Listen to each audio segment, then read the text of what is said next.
Hello, this is Chef John from foodwishes.com, and today we're doing a really nice chili rub pork chop, somewhat, but not quite, blackened.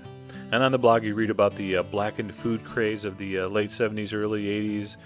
Everyone was blackening everything, smoke alarms were going off across the country, and anyway, you'll read about that on the site. To my nice spice shaker, and I really love these little metal shakers here, very cheap, pick up a few of those.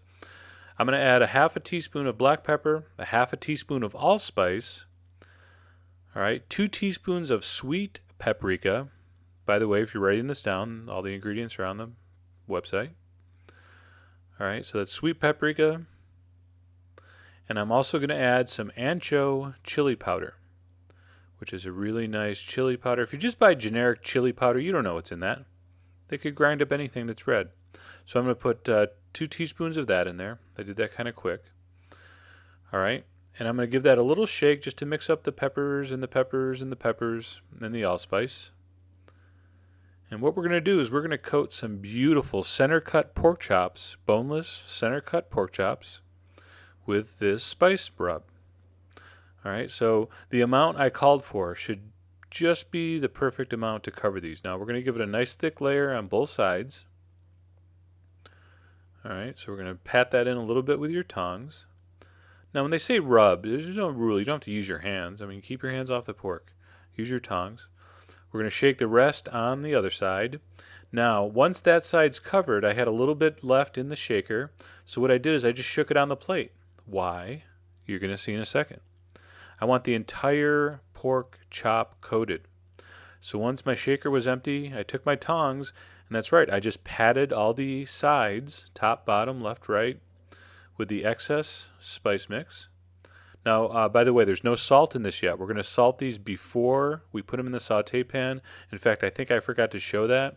But you know to put salt on stuff when you cook it, right? Do I have to show that every time? I probably should have.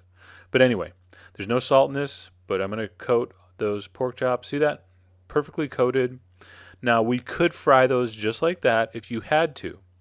But by the way, Ziploc, feel free to hit the donation button. I just did a commercial for your Ziploc bags. All right, you hear me, Ziploc? Put those in a Ziploc bag. Love Ziploc, great product. And I'm going to put that in the fridge for, I don't know, 4 to 12 hours to really let that spice get into that pork a little bit. You don't have to, but do it the night before, the morning, and cook them at night. It just helps. So in a hot saute pan, all right, with about 1.5 tablespoons of oil, I'm going to, just vegetable oil is fine. You could use olive oil if you wanted. I just use regular canola oil. I'm going to sear these for about 5 minutes per side. Now, once they went in, I turn them down to medium. Blackened doesn't mean smoke out your kitchen and have to open up all the windows and doors, okay? So 5 minutes on that side. I turn them over. The heat's again on medium. See, I use that nice thick saute pan. It really holds the heat. So when I start on high, it keeps the heat pretty well evenly distributed. So there's a close-up. So that was 5 minutes per side. See, it's somewhat, but not quite blackened.